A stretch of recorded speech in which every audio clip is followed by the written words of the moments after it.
կհիշեք, թե ինչպես էր այն ժամանակ կազմակերպվում Հայաստանի Հանրապետության արտաքին քաղաքականությունը որպես պետություն, որպես ամբողջություն, եւ վստահ լինելով, որ դուք այդ ուղղությամբ խոսելու եք, բայց ուղղորդելով, այսպես ասած, մեր քննարկումը, արձանագրենք, որ Հայաստանի Հանրապետությունը միայն հայոց ցեղասպանությունը որպես ոճրագործություն բարձրաձայնելու եւ դրա ճանաչման ուղղված քայլերով չէր միայն սահմանափակվում եւ այդ դժբախտությամբ մեզ բախտակից ազգերի նկատմամբ մեր ուշադրությունը նույնպես մեծ էր։ Խնդրեմ, պարոն Բաբայան։ Շնորհակալ եմ, պարոն Մամեջանյան, շնորհակալ եմ բոլոր բանախոսներին, լրատվամիջոցներին եւ լսարանին։ Միգուցե այս միջոցառման անհրաժեշտությունը չլիներ, եթե Հայաստանի կառավարիչները սպասարկեն Հայաստանի Հանրապետության ազգային ու պետական շահը եւ դեկտեմբերի 9-ին նմանատիպ շատ ավելի մեծ միջոցառում կազմակերպեին, այդտեղ նաեւ միջազգային, ինչ արվում էր մինչև 18 թվական, առնվազն նախագահ Սարգսյանի կառավարման շրջանում նմանատիպ միջոցառումները օրինաչափություն էին։ Ինչ վերաբերում է ձեր հարցին, պարոն Մամեջանյան, պետք է նշեմ, որ Սերժ Սարգսյանի քաղաքականությունը նախաձեռնող էր արտաքին քաղաքականությունը եւ դա երևում էր ոչ միայն Հայաստան-Թուրքիա առանձնախապայմանների հարաբերությունների հաստատելու ձգտման մեջ, այլ նաեւ հայոց ցեղասպանության դատապարտումն ու ճանաչումը նոր ավելի մեծ որակական փուլ մտցնելու մեջ։ Ես դրա մասին կխոսեմ։ Իհարկե, երբ որ 2008 թվականին նախագահ Սարգսյանը նախաձեռնեց իր ֆուտբոլային դիվանագիտությունը, կային նաեւ ազնիվ մտահոգություններ որոշ քաղաքական եւ ոչ միայն քաղաքական շրջանակների մոտ, մասնավորապես նաեւ Սփյուռքում, որ հնարավոր է հայոց ցեղասպանության միջազգային դատապարտման գործընթացը կամ դառնի կամ դանդաղի։ Ես ես կարող եմ ասել, որ նախագահ Սարգսյանի եւ հանրապետական կուսակցության 10 տարվա կառավարումը ապացուցեց մի բան։ Ցեղասպանության միջազգային ճանաչումն ու դատապարտումը ոչ միայն կամ չառավ, այլ նաեւ նոր թափ ստացավ, նոր որակ ստացավ, ես դրա մասին կխոսեմ, դա թուրքական ժխտողականության դեմ պայքարն էր, եւ երրորդ նոր որակը դա այո դուք շատ ճիշտ նշեցիք, այլ մեր բախտակից ժողովուրդների ցեղասպանությունների ճանաչման ու դատապարտման գործընթացի լոկոմոտիվ լինելն էր։ Տեսնեք, առաջին իսկ պահից, երբ որ 2009 թվականին հոկտեմբերին Ցյուրիխում ստորագրվում էին հայ-թուրքական պրոտոկոլները, թուրքական դիվանագիտությունը Ահմեդ Դավութօղլուի գլխավորությամբ ցանկացան պրոտոկոլների ժամանակ խոսել հայոց ցեղասպանությունից եւ Արցախից։ Հանրապետության նախագահը եւ արտաքին գործերի նախարար Վարդան Ալբանդյանը հստակ պաշտպանելով ազգային ու պետական շահը թույլ չտվեցին, որպեսզի Թուրքիայի արտաքին գործերի նախարար Դավութօղլուն թեկուզ մեկ բառ կամ մեկ ստորակետ արտաբերի կամ ցեղասպանության վերաբերյալ Թուրքիայի դիրքորոշման կամ արցախյան բանակցությունների վերաբերյալ, որովհետև հստակ է մեր կարմիր գիծը, որ հայ-թուրքական գործընթացը որևէ կապ չունի արցախյան գործընթացի հետ, եւ սա առանձնախապայմանների գործընթաց է, եւ սա որևէ կապ չունի ցեղասպանության դատապարտումը կանգնեցնելու հետ։ Տեսեք, 10 թվականին Շվեյցարիայի խորհրդարանը ճանաչեց, այնուհետև Բրազիլիան ճանաչեց, Լյուքսեմբուրգը ճանաչեց, Չեխիան ճանաչեց 10-ին։ Ուրեմն Հռոմի Պապա Ֆրանցիսկոսը պատարագի ժամանակ խոսեց հայոց ցեղասպանության մասին, Եվրոպական խորհրդարանը դրա մասին խոսեց, Հունաստանը հատուկ որոշմամբ հանդես եկավ, ես դրա մասին հերթով կգամ։ Գերմանիան եւ նախագահի մակարդակով եւ Բունդեստագը։ Բայց հիմա ժամանակագրությունը չխախտեմ, հերթով գամ։ Տեսեք, ՄԱԿ-ի 69-րդ նստաշրջանն է, ասամբլեան է, հանդես է գալիս Հայաստանի Հանրապետության նախագահ Սերժ Սարգսյանը։ Նա իր խոսքը սկսում է շնորհակալություն հայտնելով բոլոր այդ պետություններին եւ կազմակերպություններին, որոնք ճանաչել ու դատապարտել են հայոց ցեղասպանությունը։ Խոսելով հայ-թուրքական պրոտոկոլների մասին, նախագահ Սարգսյանը խոսում է այն վավերացնելու անհրաժեշտության մասին։ Սակայն խոսում է, որ Հայաստանը թույլ չի տա, որ որևէ մեկը, այդ ու նաեւ Թուրքիան, նախապայմաններում շանտաժով խոսի Հայաստանի Հանրապետության հետ։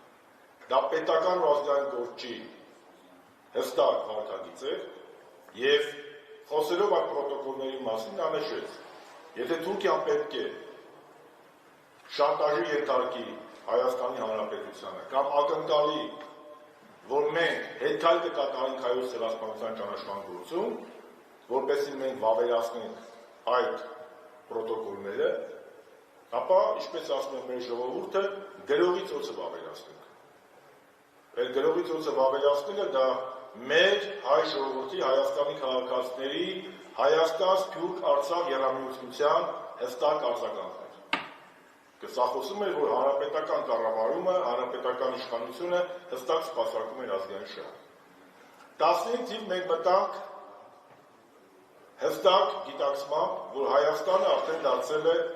ընդդեմ ցեղասպանությունների հանցագործության միջազգային կենտրոն։ 15 թվականի մարտին տեղի ունեցավ Արարատի ստորոտին միջազգային մեդիա ֆորումը, որտեղ մասնակցում էին աշխարհի 150 առաջադեմ լրատվամիջոցների լրագրողներ։ Անունն էլ պատահական չէ, Արարատի ստորոտին։ Այսօրվա կառավարիչները հրաժարվում են Արարատի խորհրդից, հրաժարվում են Արարատից, իսկ Սերժ Սարգսյանի հանրապետականի կառավարման շրջանում նույնիսկ մեդիա ֆորումները միջազգային հստակ ունեին մեսիջներ Արարատի ստորոտին։ Արարատը բիբլիական լեռ է եւ Արարատը խորհրդանշում է մարդկության եւ հայ ազգի վերածնունդը։ Եվ Արարատի ստորոտին նշանակում էր, որ ցեղասպանությունից հետո կա վերածնունդ։ Բայց վերածնունդի համար պետք է որպեսզի միջազգային հանրությունը դատապարտի այդ ցեղասպանությունները։ Այնուհետև եղավ մարտի 24-ը։ Ինչ էր մարտի 24-ը։ Մարտի 24-ը Հայաստանի Հանրապետության պարլամենտը հանրապետական կուսակցության նախաձեռնությամբ պատիվ եմ ունեցել լինելու այդ հարցի հիմնական զեկուցողը ճանաչել է Օսմանյան եւ Քեմալական Թուրքիայում Պոնտոսի հույների եւ ասորիների ցեղասպանությունը։ Այսինքն Հայաստանի Հանրապետությունը հանրապետական կուսակցության նախագահ Սարգսյանի կառավարման շրջանում ոչ միայն հետամուտ է լինում դատապարտելու հայոց ցեղասպանությունը, այլ նաև դատապարտում էր այս ժողովրդի նկատմամբ իրականացված ոճրագործությունները։ Եվ ի պատիվ այդ գումարման խորհրդարանին, 5-րդ գումարման խորհրդարանի, եւ ի պատիվ բոլոր խմբակցությունների, որովհետեւ հանրապետական կուսակցության եւ մեր նախաձեռնությանը միացան առանց բացառության բոլոր խմբակցությունները եւ խմբակցություններում չընդգրկված պատգամավորները, միաձայն 118 ձայնով դատապարտվեց Պոնտոսի հույների եւ ասորիների ցեղասպանությունը Օսմանյանին եւ Քեմալական Թուրքիայում։ Առաջ ասնելով ասեմ, որ մեր խորհրդարանը հանրապետական իշխանության կառավարման խորհրդարան, երբ որ հանրապետական ուներ մեծամասնություն, դատապարտել է նաեւ իսլամական պետության կողմից եզդի երկար ժողովրդի նկատմամբ իրականացված ցեղասպանությունը։ Եվ Հայաստանը այն երկրներից է, որը դատապարտել է Մերձավոր Արևելքում իսլամական պետության կողմից եզդիների նկատմամբ իրականացված ցեղասպանությունը։ Գալիս է արդեն 15 թվական ապրիլ։ Կազմակերպվում է միջազգային մեծ գլոբալ ֆորում։ Կարծում եմ պարոն Զաքարյանը դրա մասին կխոսի, որովհետև գլոբալ ֆորումի ակտիվ նախաձեռնողներից եւ կազմակերպիչներից մեկը պարոն Զաքարյանն է։ Այնտեղ էլի կարմիր գծով գնում է ընդդեմ ցեղասպանությունների դատապարտման այդ գիծը։ 24-ին, ապրիլի 24-ին Հայաստան են գալիս հարյուրավոր երկրների պատվիրակներ։ Դա ցեղասպանության հարյուր տարելիստներ։ Երևանում էին գտնվում ՄԱԿ-ի անվտանգության խորհրդի 5 անդամների զեկույցի ղեկավարները՝ Ռուսաստանի Դաշնության նախագահ Վլադիմիր Պուտինը եւ Ֆրանսիայի նախագահ Ֆրանսուଆ Օլանդը։ Բազմաթիվ տասնյակ երկրներ մասնակցում են խորհրդարանի ղեկավարների մակարդակով։ Սա խոսում է այն փաստի մասին, որ Սերժ Սարգսյանի նախաձեռնող պետականամետ քաղաքականությունը տալիս է իր պտուղները։ Հայաստանի ձայնը ոչ միայն լսելի էր, այլ Հայաստանը նաև քաղաքականություն էր թելադրում ոչ միայն տարածաշրջանում, այլ նաև աշխարհում։ Համեմատության համար ասեմ, այդ նույն օր ապրիլի 24-ին Թուրքիայում Էրդողանի գլխավորությամբ կազմակերպված էր Գալիպոլի ճակատավարտի 100-րդ տարեդարձին նվիրված միջոցառումները։ միատեսեք մասնակիցների կազմը Ծիծեռնակաբերդում եւ մասնակիցների կազմն ու ռանգը Թուրքիայում։ Համեմատության համար ասեմ,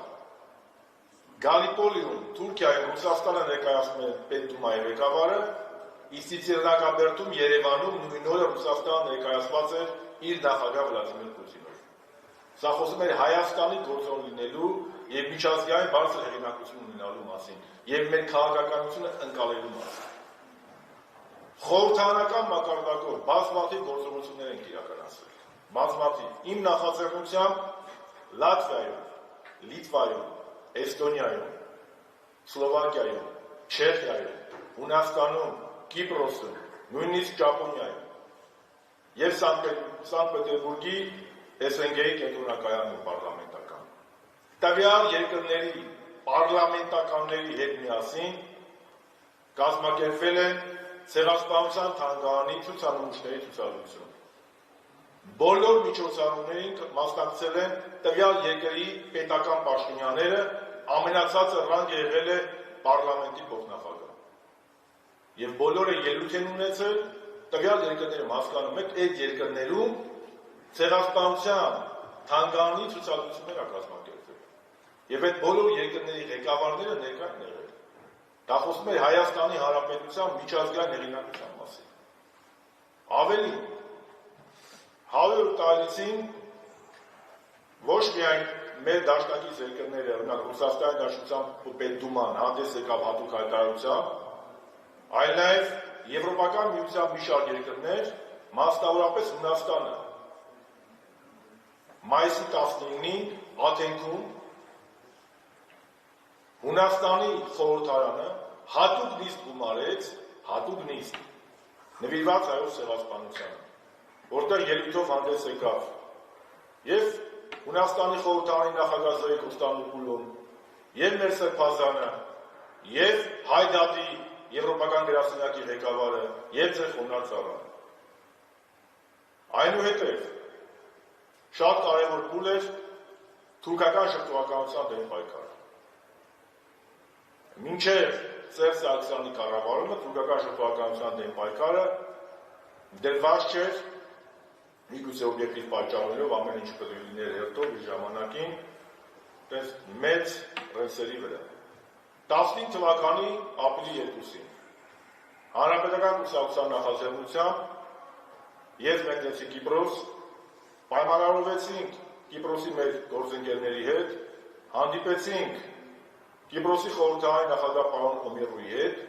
եւ Կիպրոսի խորհրդարանը 15 թվականի ապրիլի 2-ին հատուկ նիստով դատապարտեց թուրքական շրջողականությունը, քրեականացրեց։ Կիպրոսի տարածքում, Եվրամիության անդամ երկիր Կիպրոսի տարածքում քրեականացված է հայոց ցեղասպանության շրջողականությունը։ Նույնը հաջորդ տարի տեղի ունեցավ Ֆրանսիայում։ Իմի դրելով այս ամենը, ուզում եմ հստակ նշել, որ ֆուտբոլային դիվանագիտության ժամանակաշրջանում հայոց ցեղասպանության դատապարտումը ոչ միայն չնահանջեց, այլ նոր թափ ստացավ։ Սերժ Սարգսյանի իշխանության ժամանակաշրջանում Հանրապետական կուսակցության իշխանության տարիներին ոչ միայն բազմաթիվ երկրներ ու միջազգային կառույցներ ճանաչեցին հայոց ցեղասպանությունը, այլ նաև Հայաստանը դարձավ ընդդեմ ցեղասպանությունների միջազգային շարժման առաջամարտիկ երկիր, ինքը նախ դատապարտելով այս ժողովրդի նկատմամբ ցեղասպանությունները, զորօրինակ հույների, ասորիների ցեղասպանությունը Թուրքիայում եւ եզիդների ցեղասպանությունը Մերձավոր Արևելքում իսլամական պետության կողմից։ Եվ մյուս կարևոր որակական փոփոխությունը, որ մենք չսահմանափակվեցինք միայն ցեղասպանության դատապարտումով, այլ քայլեր սկսեցինք կատարել հայոց ցեղասպանությունը ժխտելը քրեականացնելու ուղղությամբ, դրա վարվակայությունը եւ Կիպրոսի խորհրդարանի օրինագիծներ եւ Ֆրանսիայի խորհրդարանի։ Եզրափակելով խոսքս ուզում եմ ներկայացնել Հայաստանի երրորդ նախագահ, Հայաստանի Հանրապետական կուսակցության նախագահ Սերժ Սարգսյանի ելույթից մի հատված, որը նա նշեց, խոսեց Նյու Յորքում ՄԱԿ-ի 72-րդ գագաթնաժողովում ասամբլեայում։ Նա ասեց 18 թվական մենք մտնելու ենք առանց այս չարաբաստիկ արձանագրությունների, որովհետև այդ արձանագրությունները Թուրքիան փորձում է շանտաժի ենթարկել Հայաստանին։ Իսկ մեր համար հայրենիքը սուրբ է, մեր նահատակների հիշատակը սուրբ է, եւ Հայաստանի Հանրապետությանը հնարավոր չէ ստիպել, որպեսզի նա անցնի կարմիր գծերը։ Այսպիսով, երբ որ Հայաստանը ուներ նորմալ ազգային շահերեսպասարկող իշխանություն, իդեմս Սերժ Սարգսյանի եւ Հայաստանի Հանրապետական կուսակցության, կար Արցախ-Հայաստան սփյուռք եռամիացություն, եւ մենք բոլորս գործում էինք հաշվի առնելով եւ կենտրոնում ունենալով Հայաստանի Հանրապետության, Արցախի, ինչու՞ չէ մեծ Թուրքիայի եղբայրների եւ քույրերի ազգային շահը։ Ինքնիշխանությունը այն ժամանակ էր, երբ որ հայկական օրակարգով Պուտինն ու Օլանդը Ծիծեռնակաբերդում ելույթ էին ունենում։ Իշխանությունը այն ժամանակ էր, երբ որ Հայաստանը դառնում էր ընդդեմ ցեղասպանությունների պայքարի առաջամարտիկ։ Ինքնիշխանությունը այն ժամանակ էր, երբ որ Հայաստանի պատվիրակները լինում էին տարբեր երկրներում, Թուրքիայի ու Ադրբեջանի դեսպանները գիշերները չէին քնում։ Ինքնիշխանություն, անկախություն այն ժամանակ ա եղել։ Դժբախտաբար այսօրվա ուրացման քաղաքականությունը հանգեցնում է նրան, որ մենք, եթե նմանատիպ այս դժոխային իրավիճակը շարունակվի, հստակ քայլերով գնալու է դեպի վիլայեթացման կամ ադրբեջանացման։ Եվ դրա համար է այս միջոցառումը նաև, որպեսզի ոչ միայն Հայաստանում, այլ եւ մեր բարեկամ, եւ մեր դաշնակից, եւ մեր ոչ բարեկամ երկրներում տեսնեն, որ Հայաստանում կան քաղաքական ուժեր, կան քաղաքացիական ու հասարակական ինտելեկտուալ շրջանակներ, կան քաղաքացիներ, որոնց համար, ինչպես պարոն Մելիքյանը նշեց, ընդդեմ մարդկության հոշագործությունները ժամանակ չեն ճանաչում։ Շնորհակալ եմ։